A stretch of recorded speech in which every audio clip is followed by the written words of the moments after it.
সেজদায় আমরা যত ছোট হই এর চেয়ে ছোট আর হওয়া যায় না। সেজদায় আমরা যতটা বিনয়ী হই একটা মানুষ এর চেয়ে বিনয়ী আর হতে পারে না। এই তো নামাজ শুরু করলাম, আল্লাহু আকবার, এরপর রুকুতে জাস্ট বো ডাউন আর হেড, মাথা একটু ঝুঁকালাম, আর সেজদায় একেবারে মাথাটারে মাটিতে মিলিয়ে দিলাম।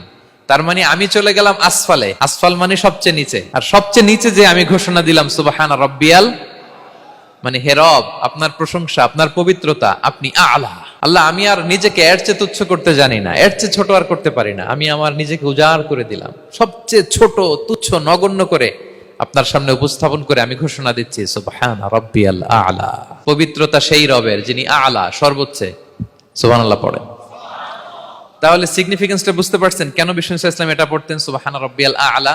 কারণ আমি থাকি সবচেয়ে আসফালে, নিচে, আর তখন আমি ঘোষণা দেই glory be to Allah the most high, the most high, the most high, আলা।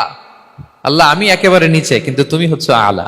মজার ব্যাপার হচ্ছে সেজদায় আপনি যত নিচেই থাকেন না কেন, মাথা নাক নিচু করে ফিসফিস করে যাই বলেন না কেন, এটা মুহূর্তে আল্লাহর আরশে চলে যায়। আপনি নিচু হবেন কিন্তু কথা চলে যাবে আল্লাহর আরশে। এজন্য বিষ্ণু ইসলাম বলতেন মান তাওয়াদা তারাফা, যে নিচু হয় আল্লাহ তারে টেনে উপরে উঠায়। আপনি সেজদা দেওয়া মানে কি? নিচু হওয়া, ছোট হওয়া। তো বিষ্ণু ইসলাম বলেছেন বেশি বেশি সেজদা দাও, তাহলে আপনার মর্যাদা সম্মান বাড়াই দিবে কে?